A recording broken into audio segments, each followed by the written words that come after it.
સ્વાગત છે મારા કિચનમાં. આજે આપણે બનાવીશું, જો તમે ટ્રાવેલ કરવાના હોય કે બાળકો હોસ્ટેલમાં રહેતા હોય કે તમારા પાસે સવારે જો નાસ્તો બનાવવાનો ટાઈમ ન હોય તો આપણે માત્ર 10 મિનિટમાં બની જાય એવું ઇન્સ્ટન્ટ ઉપમાનું પ્રીમિક્સ બનાવીશું. બહુ ટેસ્ટી એવું, માત્ર ગરમ પાણી ઉમેરો એટલે તમારો બ્રેકફાસ્ટ તૈયાર. જો તમને મારી રેસિપીઓ ગમતી હોય અને હજુ સુધી ચેનલને સબસ્ક્રાઈબ ન કર્યું હોય તો સબસ્ક્રાઈબ કરજો અને બાજુમાં આપેલી ઘંટી દબાવજો એટલે નવી નવી રેસિપીના નોટિફિકેશન આવે. તો ચાલો બનાવીએ. તો એના માટે એક પેનમાં આપણે 2 ટેબલ સ્પૂન જેટલું ઘી ગરમ કરીશું અને એમાં આપણે અડધો કિલો રવો કે સોજી, જે આપણે શીરો બનાવવા માટે રવો વાપરીએ એ જ મેં લીધો છે અને આપણે એને મીડિયમ ફ્લેમ પર 5 થી 6 મિનિટ માટે શેકીશું. તો જો તમારા પાસે ટાઈમ ન હોય તો સ્લો ફ્લેમ પર તમે 10 મિનિટ જેવું એને ક્યારેક ચલાવતા રહીને પણ શેકી શકો છો. પણ જો તમારે ઝટપટ બનાવવું હોય તો 5 મિનિટમાં થોડી મીડિયમ હાઈ ફ્લેમ કરી અને શેકી લેવાનું. જો જરૂર લાગે કે ઘીની જરૂર છે તો 1 થી 2 ટેબલ સ્પૂન જેટલું તમે વધારે પણ ઘી ઉમેરી શકો. ઘીમાં શેકેલા રવાના જે ઉપમા છે એનો ટેસ્ટ બહુ સારો એવો આવશે. તો સતત ચલાવતા રહી અને 5 મિનિટ માટે મેં રવાને શેકી લીધો. તો આ રીતે પહેલાં મેં 1-2 મિનિટ જેવો શેક્યો, પછી 5 મિનિટ જેવો શેકી લીધો અને આ રીતે એમાંથી અરોમા પણ આવી અને થોડો એનો કલર પણ બદલાઈ ગયો. હવે આપણે ગેસની આંચ બંધ કરી અને શેકેલા રવાને એક પ્લેટમાં કાઢી લઈશું અને આ જ પેનમાં હું એનો સાથે સાથે વઘાર પણ કરી લઈશ. તો વઘાર માટે તમે ઘીમાં પણ કરી શકો છો, તેલમાં પણ કરી શકો છો, તો તમારા પર છે. તો હું અહીંયા અડધું ઘી અને અડધું તેલ બે વાપરી રહી છું. તો આપણે 2 ટેબલ સ્પૂન જેટલું ઘી અને 2 ટેબલ સ્પૂન જેટલું તેલ ઉમેરી દઈશું. ગરમ થઈ જાય એટલે આપણે એમાં 1.5 ટેબલ સ્પૂન જેટલી રાઈ ઉમેરીશું. રાઈનું પ્રમાણ તમે તમારા હિસાબે વધુ ઓછું લઈ શકો છો.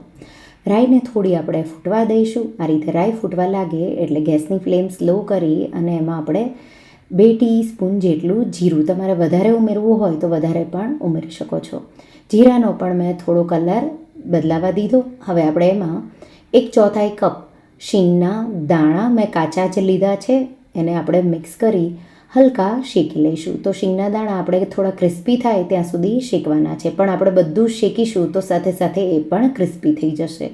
તો લગભગ 2 મિનિટ જેવા મેં શીંગના દાણાને શેકી લીધા.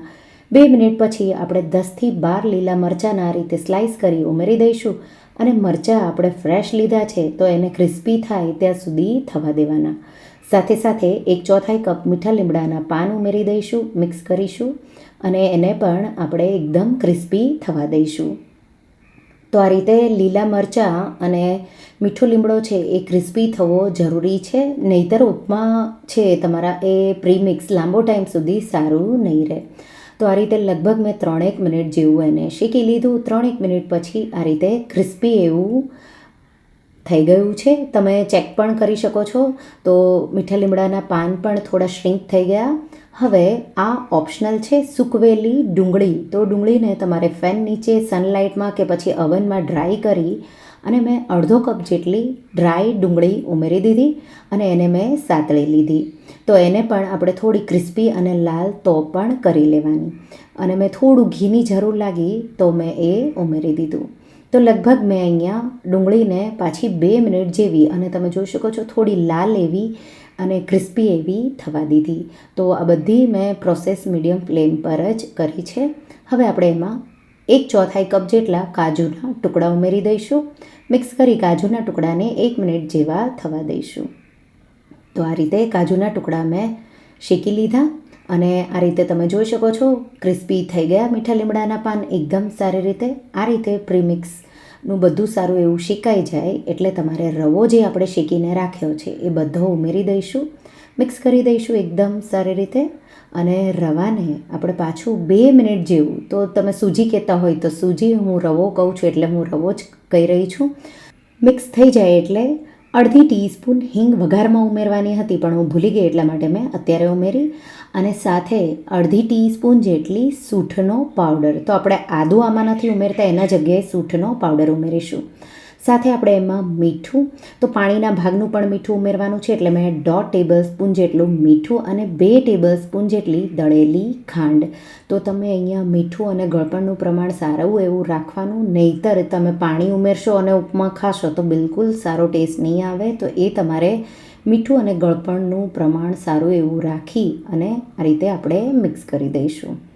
તો 500 ગ્રામમાં તમને લગભગ 1.5 ટેબલ સ્પૂન જેટલું મીઠું જોશે અને 2 ટેબલ સ્પૂનથી થોડી ઉપર દળેલી ખાંડ. તો એકદમ સારી રીતે મિક્સ થઈ ગયું. ગેસની આંચ બંધ કરી આ મિશ્રણને આપણે 30 મિનિટ જેવું એકદમ ઠંડુ થાય ત્યાં સુધી ઠંડુ કરવાનું અને ઠંડુ થઈ જાય એટલે આ રીતે આપણે બોટલમાં ભરી દઈશું.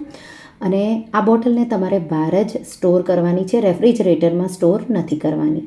હવે જ્યારે તમારે ઉપમા પ્રીમિક્સ બનાવવું હોય તો કોઈ આ રીતે એરટાઇટ ડબ્બો કાચનો લઈ લેવાનો અને એમાં અડધો કપ ઉપમા પ્રીમિક્સ ઉમેરી દઈશું અને એકદમ ઉકળતું ગરમ પાણી. તો અહીંયા તમે 1 ભાગ ઉપમાનો હોય તો 2 ભાગથી થોડું ઉપર પાણી લેવાનું. તો વાટકીના માપથી પણ તમારે એમ જ લેવાનું. તો મેં અહીંયા અડધો કપ ઉપમા પ્રીમિક્સ લીધું, એમાં 1 કપ અને ઉપર મેં 2 ટેબલ સ્પૂન જેટલું ઉકળતું ગરમ પાણી ઉમેરી દીધું અને તરત જ આપણે એને ઢાંકણથી ઢાંકી 5 થી 6 મિનિટ જેવું તમારે એને રેસ્ટ થવા દેવાનું છે. તો 5 મિનિટ પછી તમારા ઉપમા તૈયાર છે ઉપમા પ્રીમિક્સમાંથી. હવે જો તમે ઘરે હોય તો તમારે જ્યારે ગરમ પાણી ઉમેરો ત્યારે સાથે સાથે જ 1 ટીસ્પૂનથી તમને જેટલું ઘી ભાવતું હોય એ પ્રમાણે તમે ઉમેરી શકો છો. અને આ રીતે ડાયરેક્ટ તમારા ઘરમાં ગરમ ઉપમા તૈયાર છે. તો બહાર તમે હોય તો પણ જો ન ઉમેરો તો પણ ચાલે. ઓલરેડી આપણે જ્યારે રવો શેક્યો અને ઉપમા પ્રીમિક્સ બનાવ્યું ત્યારે ઘી ઓલરેડી આપણે વાપર્યું છે.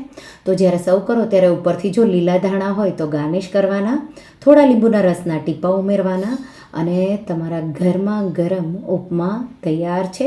તો ગરમા ગરમ તમે એને સર્વ કરો. હવે જો તમે બનાવો ત્યારે તમારે કદાચ મીઠું અને ગળપણનું પ્રમાણ તમારા ટેસ્ટ પ્રમાણે તમને જોતું હોય તો એકવાર થોડું અમથું પ્રીમિક્સ તમારે ટ્રાયલ કરી લેવાનું, એટલે તમે બેલેન્સ કરી મીઠું અને ગળપણ ઉમેરી શકો. તો એકવાર તમે આ ઉપમા પ્રીમિક્સની રેસિપી જરૂરથી ટ્રાય કરજો, તમને બહુ જ ભાવશે. તમને આ રેસિપી કેવી લાગી મને કમેન્ટમાં જરૂરથી જણાવજો. અને જો તમને આ રેસિપી ગમી હોય તો વિડીયોને લાઇક કરજો, શેર કરજો અને મારા ચેનલને સબસ્ક્રાઈબ કરજો. અને આવી જ નવી રેસિપીઓ માટે તમે બેલ આઇકન બટનને પ્રેસ કરજો. Thank you for watching.